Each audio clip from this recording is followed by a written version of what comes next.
எங்கள் BPL serial எல்லாமே தெரியும். ஃபஸ்ட்டு நான் எம்டி சார் சிவா சார் வந்து ஒரு டூர் கூட்டி போனாங்க கொடைக்கானல் 2018. அங்கே 2 நாள் நல்லா சுற்றி பார்த்து ஜாலியாக என்ஜாய் பண்ணிட்டு 3ஆவது நாள் ஒரு மீட்டிங் வச்சு எங்களை அனுப்பிட்டு ஒரு 3 படம் கொடுத்தாரு பாபு சார் சிவா சார்.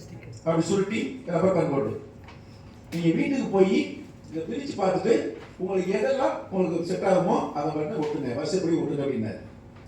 ஒரு ஃப்ளைட்டு, ஒரு காரு, ஒரு வீடு, இந்த இமேஜ் இருந்துச்சு. 3 படம் எல்லாரும் கையிலுமே போனது. 32 பேர் எம்டிசிஓ சார்ந்து 30 பேர் நாங்கள் போனோம். அவங்க இல்லாமல் 30 பேர்ல அந்த படம் இருந்தது. வந்தவுடனே என் வீட்டுக்கு முன்னாடி நான் சோபாவில் உட்காந்து டீ சாப்பிட்டா போய் பார்க்குறோம், அந்த மாதிரி பார்க்குற மாதிரி வந்து ஒட்ட ஆரம்பிச்சேன். வீட்டிலலாம் கிண்டல் பண்ணுவாங்கல்ல, உங்கள் வீட்லையும் கிண்டல் பண்ணுவாங்க, அதுக்கப்புறம் சொல்கிறேன். அது ஒட்டினாத ரீசன் என்ன அப்படின்னா, நான் காலையில் பார்க்கலன்னா எனக்கு என்ன இருக்கணும், அது மனசில் ஓடிட்டே இருக்கணும் அப்படிங்கிற மாதிரி.